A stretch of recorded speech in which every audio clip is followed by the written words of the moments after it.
Hi again. Hey, Christine.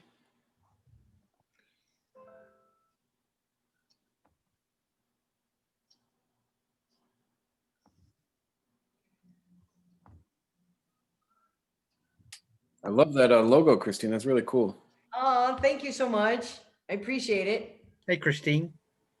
What's happening, James? Getting ready to send that email to you. No problem. Thank you. All right. Many blessings to everybody. Likewise. Yeah, James, this is the same girl that I know from Martha. Jacksonville. Martha, yeah. Oh, Yeah. cool. Cool. Yeah. Okay. Sharon, I just briefly saw Steve there. Hey, Steve. What's up? Yeah. Joseph, how are you? Don't hide behind the screen. No. All right, cool. Okay, so Nico, who do we have today? Oh, guys, we got Dan. So Dan is a seasoned real estate veteran with over a decade of experience in many facets of the real estate industry. Now, starting his career house hacking, which was a big topic for a lot of you guys, he quickly moved on to flipping houses in and around the Metro Detroit area and eventually created a company called Renaissance Real Estate Ventures, which specializes in the acquisition, financing, renovation, and resale of single-family residential properties in the booming city of Detroit. So before joining Encore Real Estate Investment Services, Dan was a senior advisor at Fortis Net Lease, specializing in commercial real estate investment sales. So Dan is also a former business development executive for Amazon in Detroit, Michigan. Currently, he is the director of investment sales at Encore Real Estate Investment Services and specializes in shopping centers, medical office buildings. Guys, we're going to learn about this today. Industrial fulfillment centers, huge topic, quick service restaurants, and automotive repair and parts stores. Of a lesser known fact, guys, Dan possesses industry-leading knowledge on cannabis cultivation and its impact on the economy in general. So, and industrial commercial real estate specifically. Now, as an expert on multifamily and the current economic undercurrents facing this asset class in today's post-COVID world, Dan often expresses the incredible opportunities for investors of all sizes. So he's also got 4 lovely children and resides in Oak Park, Michigan with his fiancee Brady, enjoys running, lifting weights, yoga, and playing acoustic guitar. Dan, welcome. Yeah, thanks so much for having me. I appreciate that. And thanks for that introduction. Yeah, it's great. Really great to be here. Awesome, man. I'm really excited to have you on today. You're up to some really cool things. Aside from the fact that you are crushing it on LinkedIn and just super active on LinkedIn, you're also very active in the real estate world. And I want to start today, if you don't mind, just shedding a little bit of light of what you do. Like, what is net lease? What is this that you do? Yeah, sure. So I'm an investment sales broker, which means that I broker transactions in the net lease space. So typically we deal a lot with single tenant net leased assets that are rented out to major national tenants. So for example, your Walgreens, your Rite Aids, your Starbucks. In the quick service restaurant field, you might have, Taco Bell, Wendy's, Del Taco, Chipotle, et cetera, et cetera. And then we do a lot of shopping center deals as well. Also automotive parts stores. I just recently was telling some people in the other group, recently sold a Tire Kingdom in Deerfield Beach in the like Boca area in South Florida. And I've got a $11.5 million medical office building under contract, representing the buyer and the seller. I've got a $12 million portfolio of 4 Burger Kings in Montana. A Wendy's here in Michigan just listed, went under contract. Bob Evans in Ohio. Yeah, I mean, basically, I'm a broker in that sense, and I work with either high net worth individuals or real estate investment trust, fund managers, et cetera, et cetera. And that's really my bread and butter. I also created a course. It's called the CRE Pro course, and it's designed to teach people about commercial real estate investing, and then specifically to give them all the tips, tricks, tools, the systems, the forms, the spreadsheets, et cetera, to help them become a top commercial real estate broker. It's all of the systems that I've learned over the years that have helped me to become successful. We've packaged that and put that into a course, and we're pre-registering people right now. That's been really popular and really exciting, a great way for me to add value and help train the next generation of commercial real estate brokers. So in a nutshell, that's what I do. As Nico mentioned, I'm very active on LinkedIn. I've got a streaming show that's on Roku, on Amazon, on Apple TV, and on nrmstreamcast.com. It's called Dan on Top of All Things Commercial Real Estate. We air 3 episodes every week, and they're basically interview sessions of myself interviewing commercial real estate professionals or those that are in the ancillary services related to commercial real estate. And again, it's a value add show that's designed to teach people about commercial real estate, which is something I'm very passionate about. That's great. That's great. So this is one topic I'm not too familiar with. What is triple N net? They call net, lease, or triple N. What does this 3N stand for? What is Sure. that? So I think actually also Andrew had a question. He wanted to know how to find the show. So you can actually search, you can Google Dan on Top, or you can go to nrmstreamcast.com. That's nrmstreamcast.com. My show will probably pop up. I urge everyone to follow me on LinkedIn. I drop those episodes on LinkedIn as well. The website Dan on Top is going to be launching shortly. It's not yet finished, but you can find, you can go on Roku as well and search for NRM Streamcast, and you'll find my show. Should be pretty easy to locate. We recorded about 40 episodes this season, and just been having a lot of fun. For your question, Yosef, so triple net, or what we refer to as absolute net, really holds that namesake because the rental amount is net to the owner. So whereas if you have, like, let's say a single family residential, or you've got a complex multifamily residential, whatever the rent is, the owner does not get that as net to them.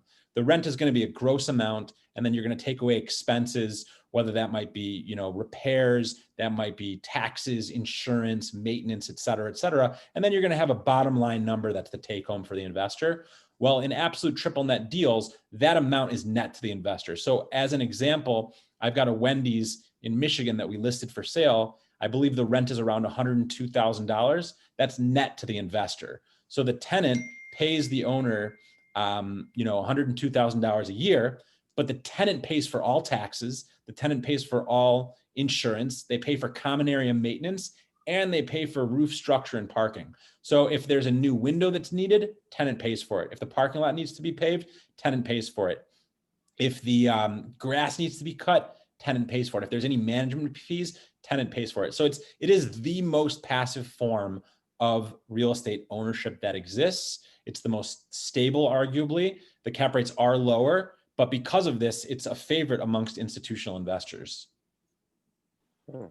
Awesome points, Dan. So yeah, so I don't know much either, but I do know what you were talking about all definitely makes sense. And but I've heard recently that not only institutional lenders are getting involved with it, but also some lesser known investors, because of the fact that it's just so it can be so lucrative and hands off at the same time, which can definitely attract certain investors.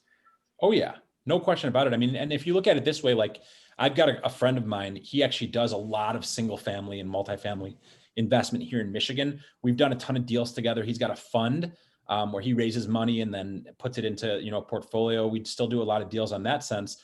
We're actually working together right now to buy a pharmacy deal that's going to be around an 8 cap if you look at the cash on cash.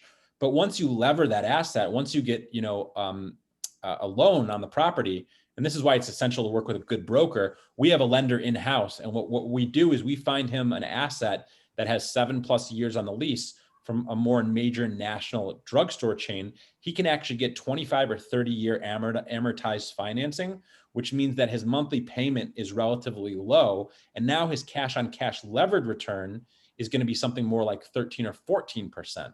So there are ways to become more creative. In addition, most of these leases, pharmacy leases are different, dollar store leases are different, but most of them, like for example, that Wendy's deal I keep mentioning, they have rental escalations built in. They could be 1.5% annually. They could be 10% every 5 years. Sometimes they're 3% every year. What this does is this helps to hedge against inflation, which is also another great aspect of net lease investments. Now, in addition, there's some interesting other plays that people can do. For example, this is, kind of a cool trick. It's called the blend and extend. So I'll give you an example. I've got a Walgreens deal that I'm working on. It's got 14 months left on the lease. Okay, so let's just do some simple math. So right now the tenant is paying $290,000 a year, okay? And they've got 14 months left on the lease. So it's a very short-term lease. That deal, let's just say it's about a 10 cap deal. So simple math, $290,000 at a 10 cap, the price tag is $2.9 million. Now, I happen to have been in touch with Walgreens, and they're willing to do a brand new 10-year lease in exchange for a rental reduction. So that's the blend and extend. Okay, lower the rent, extend the lease. So they would take $250,000 a year for 10 years. So on first glance, you would say, why would I want to do that? I'm going from taking $290,000 a year to $250,000. Well, here's the reason. We said initially that that 14-month lease at $290,000 is worth a 10 cap, so $2.9 million. But if I were to drop the rent to $250,000 for a 10-year lease, it's probably worth about a 7.75 cap. So we'll do the math. $250,000 divided by 0.0775, now it's worth $3.225 million. Okay, so that's an extra $325,000 of phantom equity we just built into the deal by lowering the rent and extending the lease. So there's all kinds of plays that you can do within the triple net space. Wow, man, really insightful. Now, what if an investor comes to you and, you know, they're looking to get involved, but they're not really sure how to get involved with net lease? How do you guide them in the beginning steps of their journey? Yeah, great question. So the first thing I do is I ask questions, right? I want to know, what geographical area are you bound to? Do you want something close to home? Do you not care? I mean, if it's mailbox money and you're never going to need to see the property, maybe it doesn't matter. What's your price point? What's your risk tolerance? What type of credit are you looking for? You're looking, when I say credit, I mean, are you comfortable with a fast food restaurant that has 30 unit operator guaranteeing the lease? Or do you want a tire store that has 1,200 unit operator on the lease? That's a much stronger guarantee, right? What's your price point? What cap rate range are you looking? And then once I get to know that, kind of I do that interview process. At that point, I'll start looking through the market and finding the best deals that match that person's criteria. And at the same time, if they want to get the property financed, I'll work with my in-house lender to put together quotes to show them what their actual cash on cash levered return will be. And then I start putting deals in front of them. And I find that once I do that, like, you know, that initial interview, getting to know them, and once I get with my lender, the next step of the process is really putting the deals in front of them. Because what happens when I put deals in front of people is I get a better idea of what they want. Because especially if they're new to it, they say yes, they say no. They're starting to understand more what they want and what they don't want. And as their advisor and their broker, I'm also starting to understand what they want and what they don't want. I have a quick question then. So who are your clientele base then? We're gonna have business owner, right, who's gonna own the business. We have landlord, and we're gonna have investors who might wanna, I know you mentioned about institutional monies, but can individual investors, like multifamily investors with 100,000, 200,000, can they be your clientele? Like who are we talking about as a clientele? Yeah, good question. So, you know, my clientele are going to be either the owners, the buyers, or the sellers of the actual building, right? The business itself is an entity that's guaranteeing the lease. So in essence, in triple net world, in the investment sales world, I'm essentially selling a bond that's wrapped up in a building. The lease is really what someone is buying, that cash flow. So yeah, if somebody is looking to buy the actual building, I can help them, or looking to sell it, I can help them.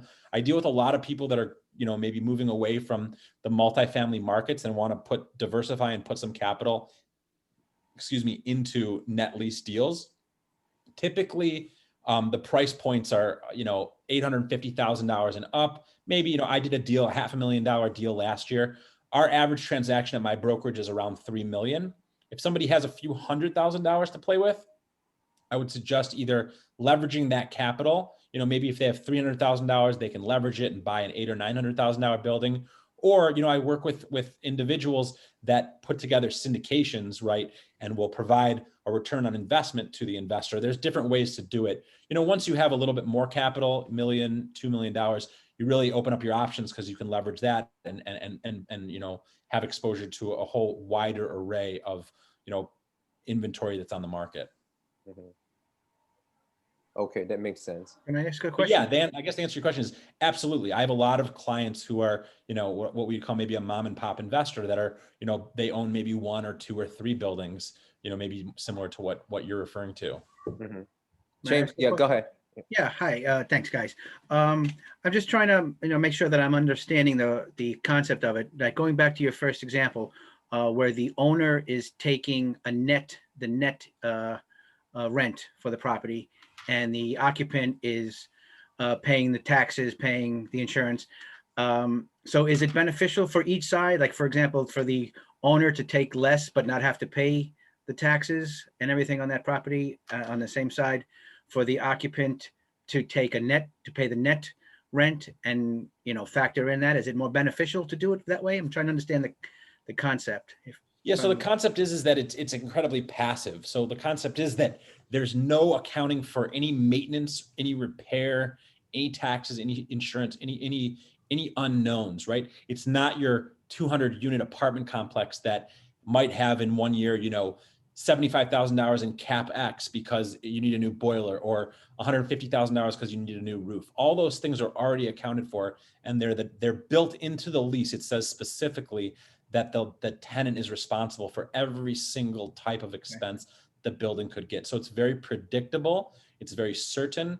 It's mailbox money, and it's paid, every month directly from the tenant to the owner. And in many cases, the owners don't even live in the same state, and they rarely see the property, if ever, because again, they're buying the lease, they're buying the cash flow, they're buying this guaranteed rent from a company that more than likely than not is going to be in business and able to pay their rent. Gotcha. Makes sense. Great question, James. Are there certain businesses nowadays that are faring better than others, and are leases changing due to COVID? Yeah, sure. So good question. So what we saw in COVID was a flight to quality and a flight to this, what we deem the essential retailers. So your tire stores, your quick service restaurants with a drive-through, your pharmacies, your dollar stores, things that were open and operational during the pandemic, in contradistinction to something like a gym, right? Which was not allowed to be open in many states. So yeah, we're seeing a flight to those types of assets. The cap rates in those assets are actually contracting and getting lower, which is pretty incredible. And yeah, I think that we're also seeing a lot of dollars moving from maybe more uncertain assets into these more certain, guaranteed, passive, stable, net leased assets. Love it. I want to open up, I know that I can see people's eyes. People have questions and they're a little afraid to ask, and I can ask a million questions, but I don't want to hog it. So I want the next question to come from somebody. Just unmute yourself. So I've got a question, unless someone else wants to go. You got it, Andrew. Thanks, Nico. So Dan, you mentioned syndication, right? If I wanted to learn about syndication, because I had like a construction management, real estate development background as an employee, and now I want to start my own fund per se, how would I go about learning about syndication? Yeah, good question. So first of all, I definitely would recommend my show as a free asset, a free resource, I should say. You can check that out. I've interviewed a lot of different people in that topic. But also, I'll tell you, our course, the CRE Pro course, we have modules about syndication that teach everybody exactly what it takes. So I would highly recommend, CREProcourse.com. Or reach out to me on LinkedIn. Again, it's CRE, like commercial real estate, procourse.com. Reach out to me on LinkedIn. Additionally, I'm actually doing a webinar on February 4th called the Next Level Webinar. Happy to give you details on that. That's about industrial real estate and syndication. We've got a really high-powered attorney who does a lot of syndication deals. He's out of California. He's going to be part of the webinar with me. But yeah, I mean, I highly recommend the course, and then any of those resources that I mentioned, would be great start for you on syndication. I'll send you a message on LinkedIn. Thank you. Perfect. Thanks, Nico. Yeah, awesome. Anybody else?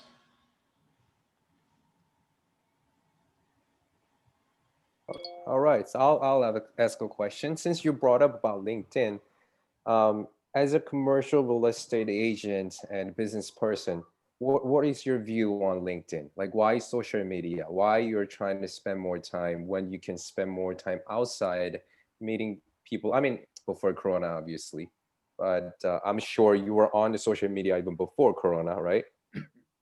Yeah, so good question. Basically, I'll just tell it to you like it is. Before I got incredibly active on LinkedIn, I was making 1,000 cold calls a month, right? And it was one-to-one. It was me picking up the phone, dialing one person at a time. And that was great. It's a great way to build your business. I highly recommend it. In our course, we teach you all about it. But what I do now with LinkedIn is, I'm incredibly active on LinkedIn. I do LinkedIn Lives. I have LinkedIn Lives, so I do it maybe 3 times a week. I have my show. We drop every, 3 times a week. We put an episode up on LinkedIn. I have posts on LinkedIn that get 40, 50,000 views. So whereas before it was 1-to-1, now it's 1-to-many, right? It's the equivalent of being able to have one voice reach one person versus one voice reaching an almost unlimited number of people. So I put a lot of time into LinkedIn. I try to, my motto is always add value and everything else follows. So I make sure my content is very valuable and very relevant to what I do.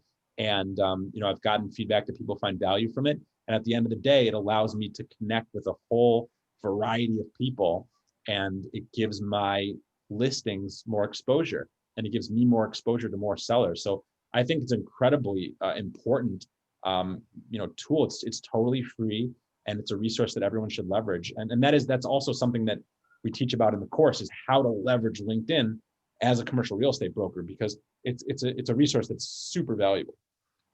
Okay, that's great. Yeah, I truly believe in the power of social media, especially this past and post pandemic era, and that's great. So then, do you have any then LinkedIn hacks or tips for people here?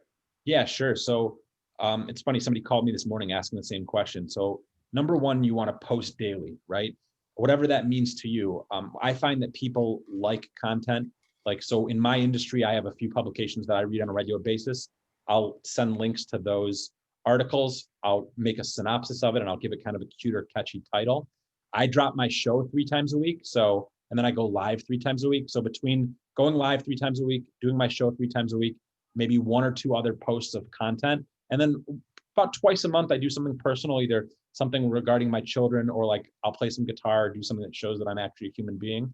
People love that too. So definitely keep it personal as well and show your true self. So you got to post every single day relevant value add content. And then even more important than that, arguably, is to engage on other people's content. And I'll tell you exactly why. So if I engage on Yosef's content, right, then when people are looking through his feed, they'll see me. And when people are looking through my feed, they'll see him. So I highly recommend finding the industry experts in your field and then engaging on their content. That's the best way to get started, because the more you engage on their content, the more you're going to be associated with an expert. And what's incredible about LinkedIn is just by virtue of being associated, the assumption is that you're also an expert. So create good content, put it out daily. If you post daily for 90 days and engage on other people's content for 90 days, I guarantee you'll see massive results. You just have to be consistent. It's one of those things where I don't go to bed at night unless I posted that day. I would highly recommend doing that. I think it's also, really important to, spend a little bit of time every week sending out connection requests, but make sure that you're not just sending them out to random people all over the world. Send them out, again, strategically to people in your network. The same people you want to be in front of, those are the people you should be connecting with. So I think that if you couple those things, we go way more in depth in our course, but those are just some basic starter tips for kind of jumpstarting your LinkedIn presence. That's great. Thank you very much. And when you say engage, can you elaborate on that? Yeah, so engagement technically just means either reacting, liking, something like that, or commenting. I think it's even better if you can comment and add to the discussion. And then an easy trick is, and this is like all sales, ask open-ended questions. So if I see Nico posting an article about syndication, I should go on there and maybe tag one of my friends and then ask Nico an open-ended question, or ask somebody else who's already commented an open-ended question to get that organic, dialogue going. So that's really what engagement means. It's the same thing we're doing right now, right? It's asking questions, it's networking, it's interacting, and it's adding value. I've got another question. Go ahead. Go ahead, James. You can go first, Andrew. I'll get you next. Thanks. So, Dan, residential real estate, you've got Zillow, Trulia, Realtor, a whole slew of websites. Commercial real estate, you've got LoopNet. Is there any other websites, or it's just LoopNet? Yeah, definitely. There, LoopNet, and then there's Crexy. Crexy's a big one. I actually like Crexy a lot better than CoStar or LoopNet. Okay. And then, commercial real estate is different. If I was a residential agent, I'd be like, scared as anything that my job was going to disappear to the aggregators of the world, to the Zillows of the world. Commercial real estate, I mean, I'm constantly doing deals that are going straight to my clients that never get market exposure. There's on-market deals, off-market deals. There's deals that nobody sees, just the brokers see. So, it's definitely, you kind of need to work with a broker in general. But, there's other, distribution lists you can get on. There's no one MLS or Zillow or, one-stop shop for commercial real estate, which I'm thankful for, because it gives guys like me the job security that we need.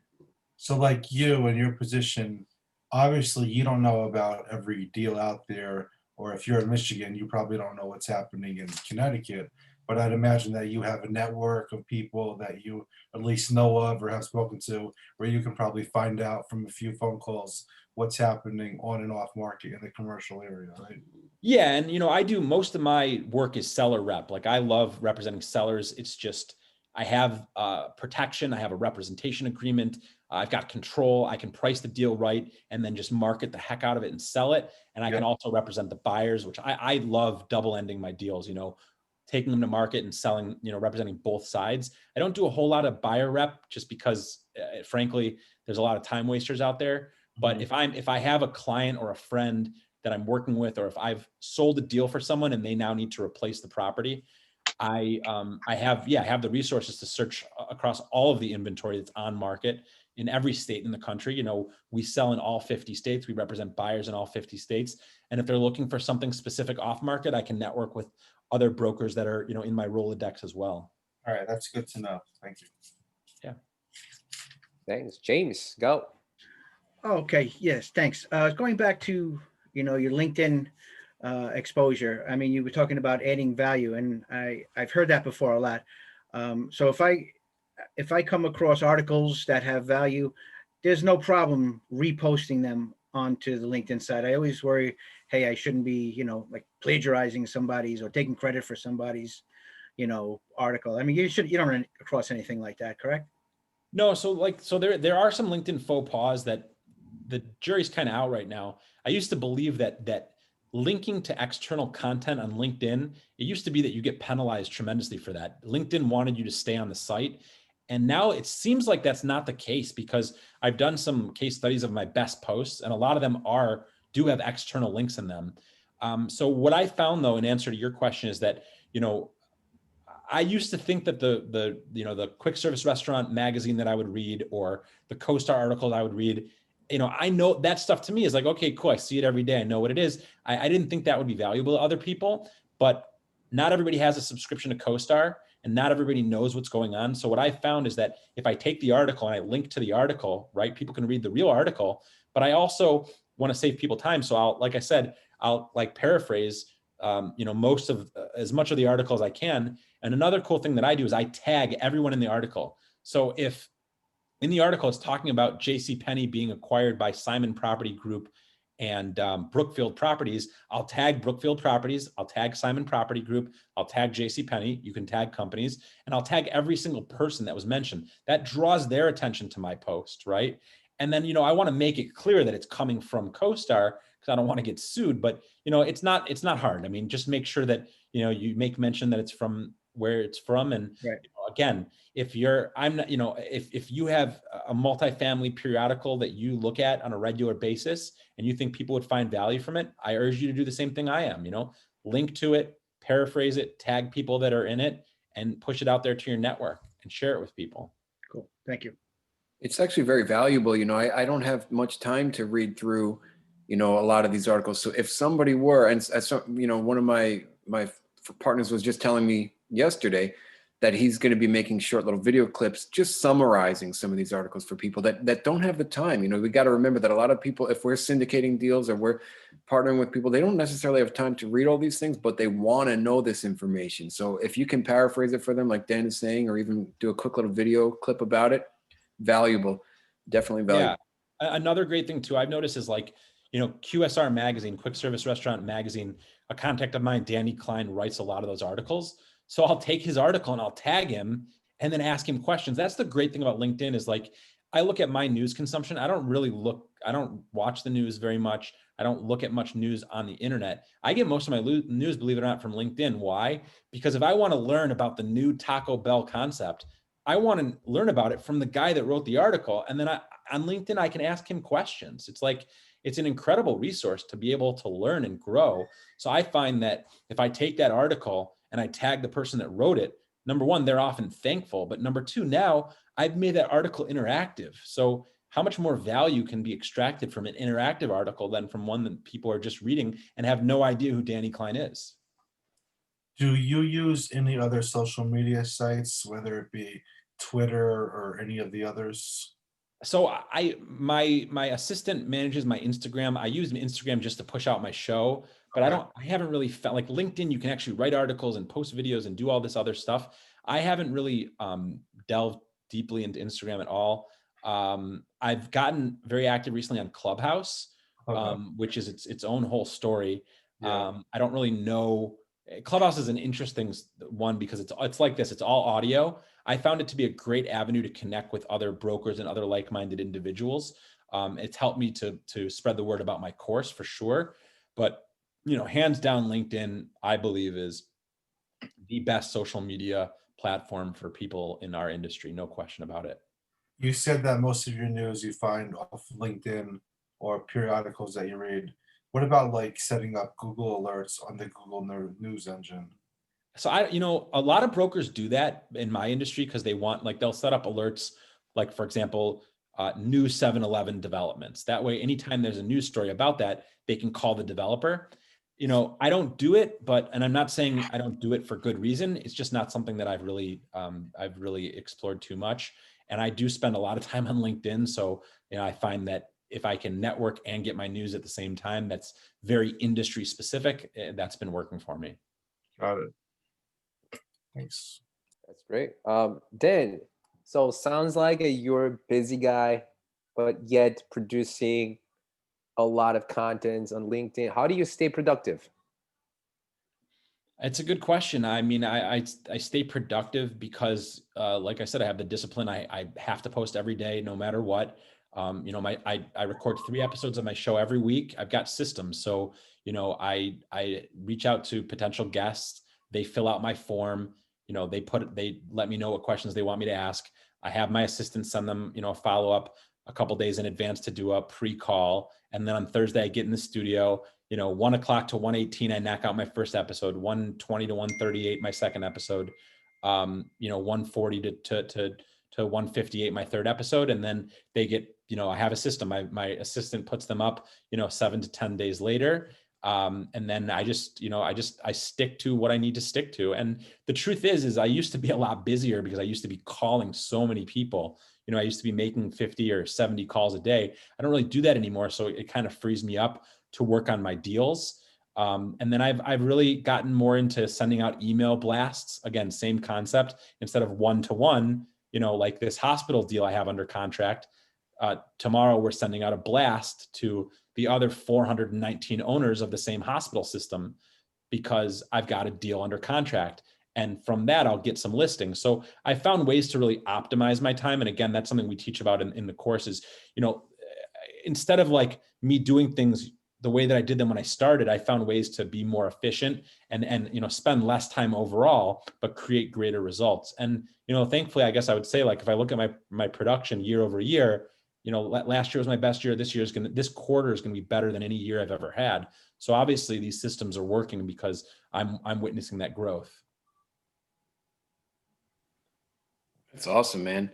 So I know we kind of just went a little off track with the LinkedIn, which I love all this stuff, but I don't want to miss talking about industrial because it's been a big topic recently, and I guess I'll let you elaborate more, but you are more knowledgeable than anybody here on industrial, and you have this kind of this overarching theme of, you call something like the Industrial Revolution. Maybe we can touch on that for a few minutes.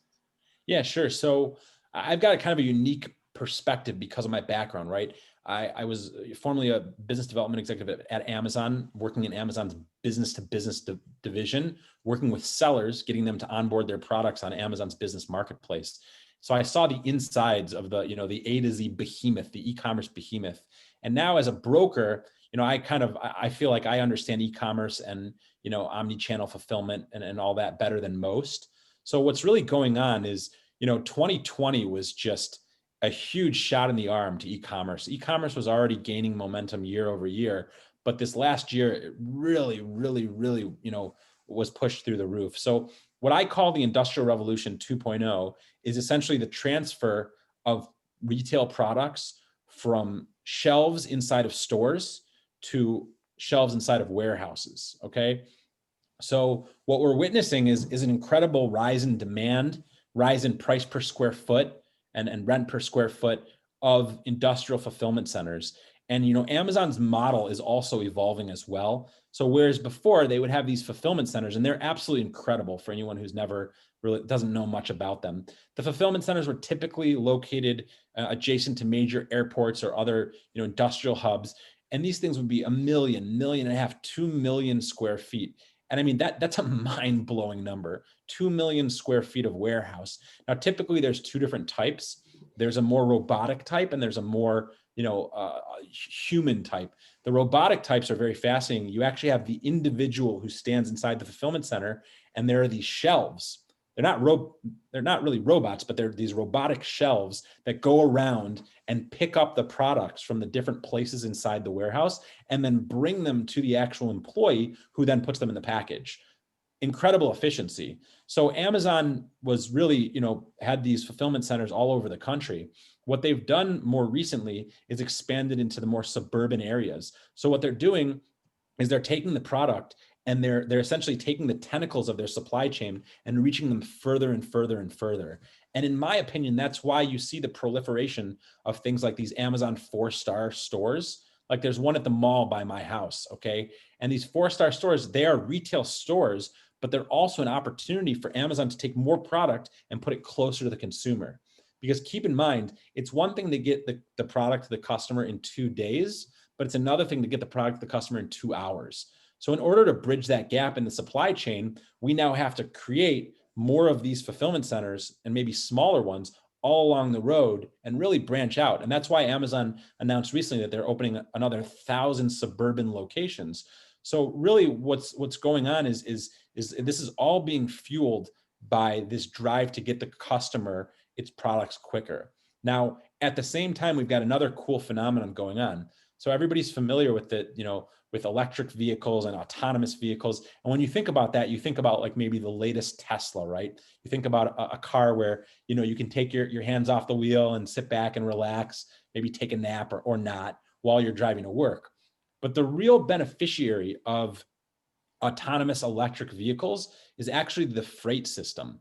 Because if you look at the way that things are with manned semis, the reason there are rest stops all over the highways of the entire country is that we have federal mandates that require drivers to stop driving after a certain number of hours and sleep, right? Because you can't drive 24 hours. You're going to get in accidents. It's not safe.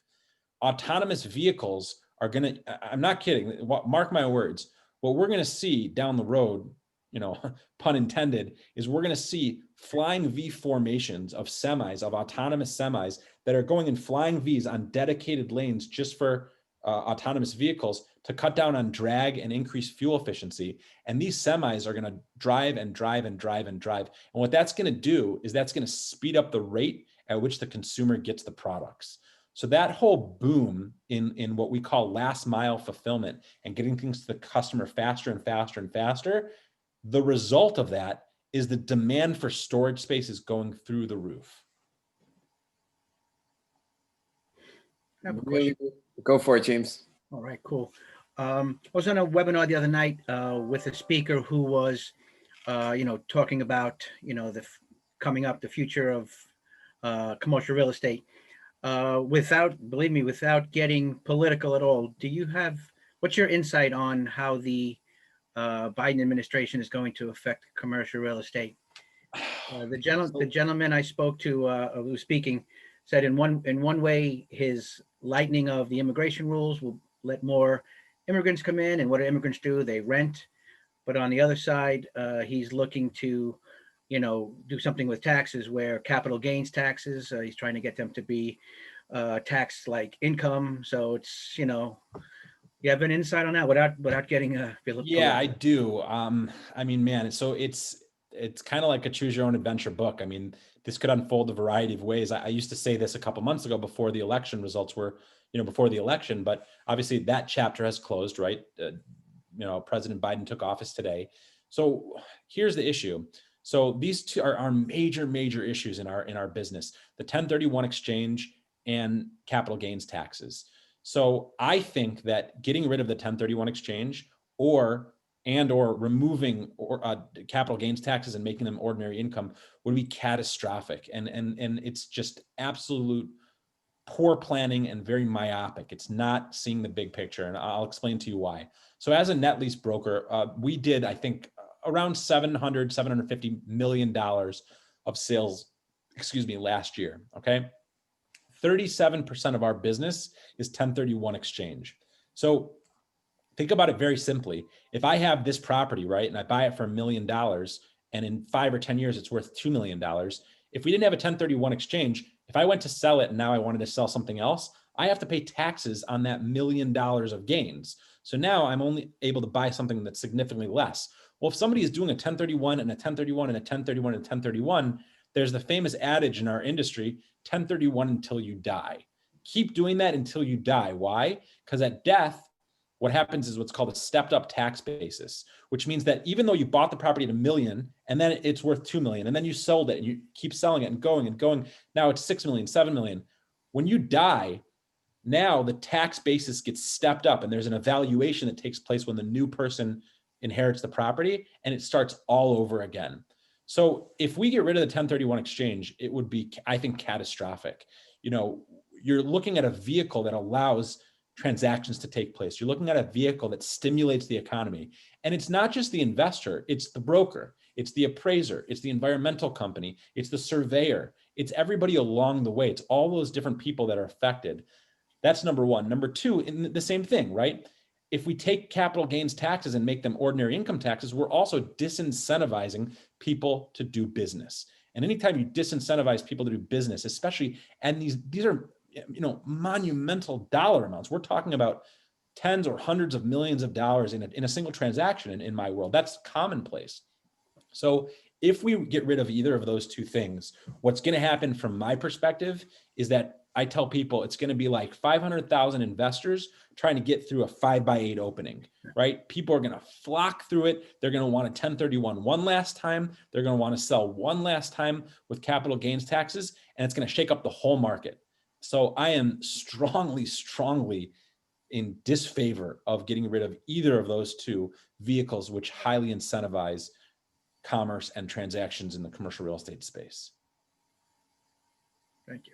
Yeah, I can't. I mean, you can tell I'm passionate about that. It would be a terrible decision, and I think if there's anything we can do, I would love to see that shot down in a heartbeat. Yeah, Dan, I saw the fire.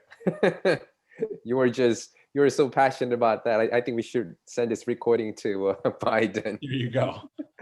I think you get a lot of resistance on that anyway. Right. Resistance on that.